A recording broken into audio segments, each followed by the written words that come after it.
everybody, this is Jeff at Build an Aquarium Workshop, and this week's episode we are going to start a beginner series. So today we are sitting at our 20-gallon goldfish tank, and we realized, one day we were in a shop and we were talking to new hobbyists, and we were talking about a big aquarium, drilled aquarium, that they were looking to buy, maybe put saltwater fish in it, and I started talking refugiums and protein skimmers and sumps, and they just flat out told me, I don't know what you just said. So we are going to start a beginner series, okay? And I'm really excited about that.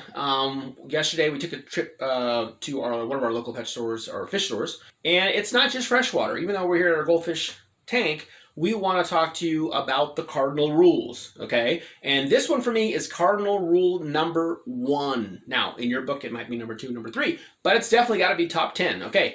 First cardinal rule is, here it is. It is start with healthy fish, okay? So if you're a beginner, you're interested in getting into the hobby and you're thinking, hey, I want to go out and buy my kid or yourself a fish, and it could be, some beginners start with saltwater. So we're gonna show you a saltwater fish as well today, but we're gonna start mainly with fish, and it could be corals. Some people just do corals, as well, but we're gonna talk about fish today, okay? And we are at our goldfish tank, like I said, today, and we've got a couple of fish in there who have been here a while, but we are gonna show 2 fish that we picked up last week, and they are extremes. They are the opposite, because when you go look at fish, if you're looking for healthy fish, one fish could be very, very inactive versus another fish. Another fish could be very, very hyper. And so you think, hey, I don't know, is that normal for this fish? Well, that's the thing. You really, before you start with any fish, luckily with the advent of the internet, you don't have to, pick, go to the library, you don't have to go to the bookstore, you don't have to buy a book on fish and hope the fish you want is in there. You can look up on the internet. You can go to your local fish store and talk to the salesperson about, hey, I want to get something, a starter aquarium going.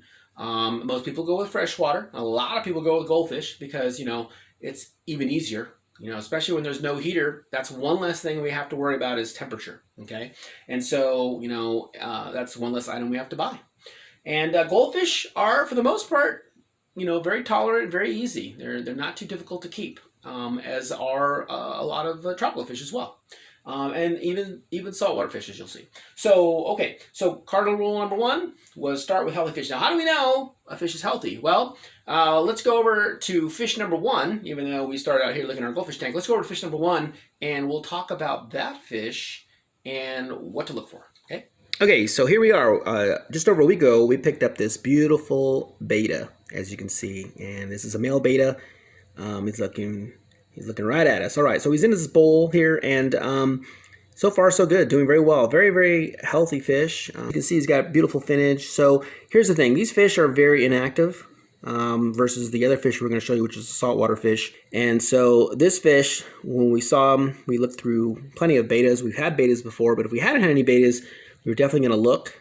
And the thing about bettas is I'm not big on fish in a bowl, but this betta, this type of fish, from Southeast Asia, as if you've read articles, you've seen that they can be very, very inactive. When we put him in an aquarium first here, most of the time he's just sitting around not doing much. Right now he's perked up. He's like, oh, maybe I'm going to get fed. So that's kind of nice, so that you can actually see him moving. And they do move around. They do swim around like other fish, but they are fairly inactive a lot of the time.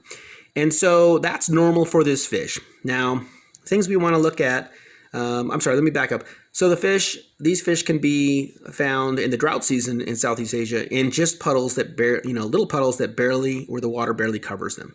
And so, they're kind of extreme conditions. You can see why they're very tolerant of temperature as well. There's no heater in this bowl. One of the things that we look at in a fish is whether it's alert. Fish are either going to dart away, run around, hide, or they're going to be really friendly and come up to the top of the tank because they're like, hey, we know when you come in, you feed us, and they want food.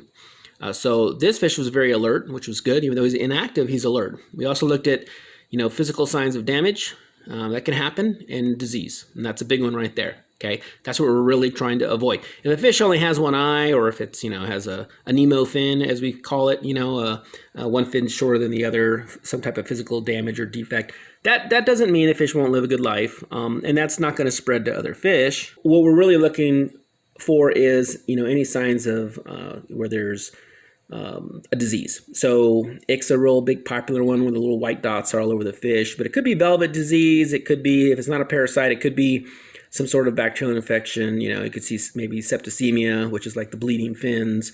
The fish could be bloated. Could be something we don't see. It could be an internal parasite, an internal bacteria.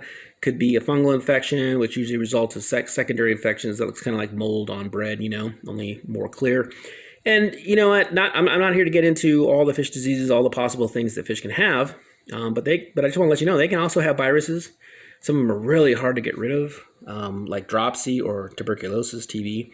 And so it's really important you start out, okay, with healthy fish, because if you've got a tank, and this bowl is only with him, so he's not going to contaminate anybody if he had a disease. But if he goes into an aquarium like a show tank where you have lots of fish, expensive fish, it's sad to see that those fish might also catch what that other fish has. So and not make it, and that hurts. It hurts big time. I know.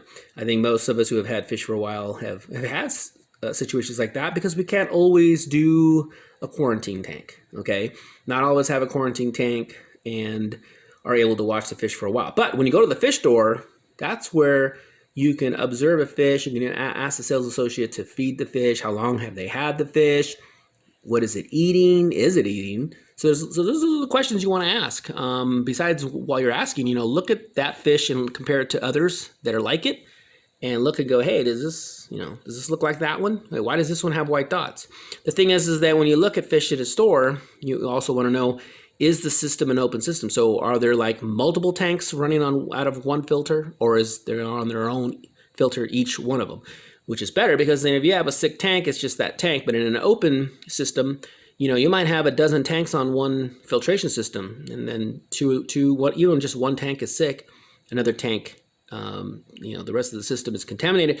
And it really depends. It doesn't mean the fish isn't going to necessarily catch whatever's in there, but I wouldn't start out that way with buying fish that are either sick themselves or other tank mates are sick, or in an open system situation where fish in another tank next to them or close by are sick and they're all in basically the same water, even though they're in a separate tank. Okay, here we are at our saltwater tank. So for those of you who are starting with saltwater, you're like, you know what, aptitude and desire, I can do saltwater.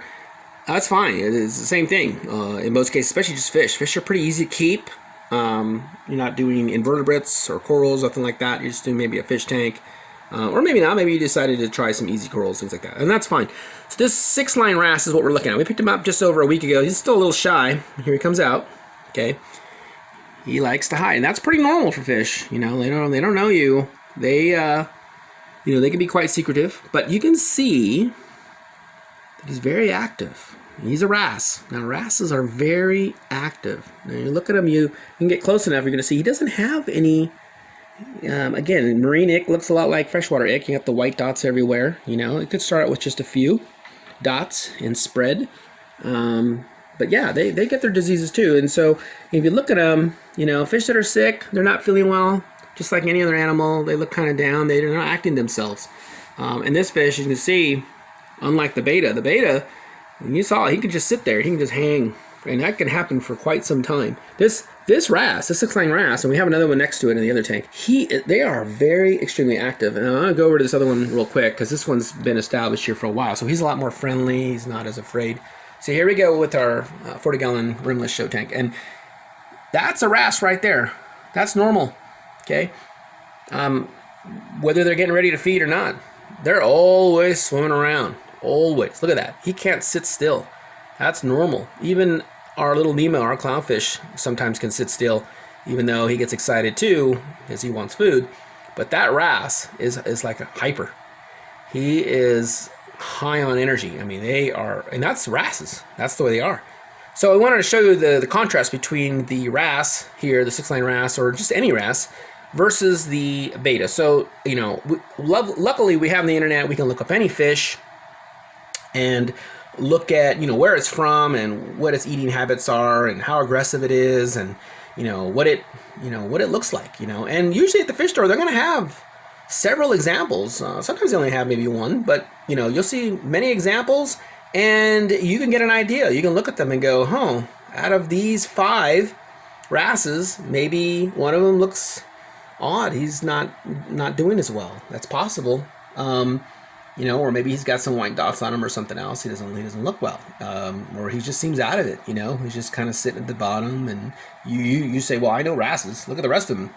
They're everywhere. They're constantly moving." So then you're saying, "You know what? Am I going to buy the wrasse that's sitting there, that's not active?" No, I wouldn't, because it might have a problem.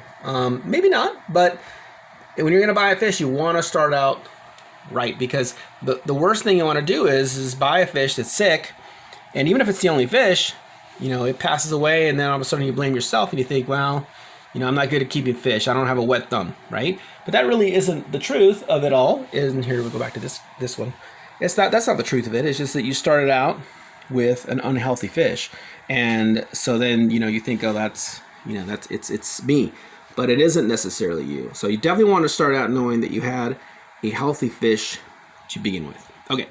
Okay, so here we are back at our goldfish tank, and yeah, so we're looking. If you're looking at these little fishies, they're ready to eat. They usually want to eat. Fish want to eat. Like I said, they want to dart around. They want to eat. They're swimming around. They're not as hyper as the wrasse was, but they're more active. Sometimes goldfish will sit around a little bit like a betta, but they're more active than a betta. And as you can see, and you're seeing a couple different types of goldfish here that we have, and that's pretty normal.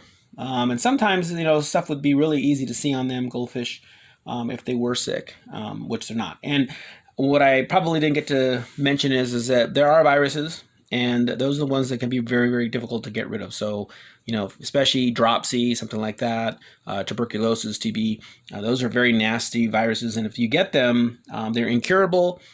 They can stay around. Water changes don't fix that problem.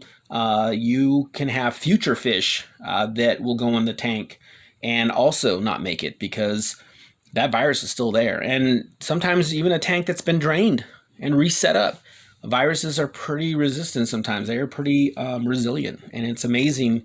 I've seen that before too. Even you'll see people bleach out tanks for that very reason, if they get something very, very a nasty virus. Okay, so luckily those are a lot more rare, so don't want to scare you off from getting into the hobby. Those are pretty rare. But again, if you stick to the cardinal rules, and we're going to go over all the cardinal rules and tips. This is the beginner series, so we are here to help those of you who are wanting to get into the hobby, just got into the hobby, maybe only have a tank or two or a bowl, and you really like fish, and you want to keep them for their lifespan, which is in most cases years.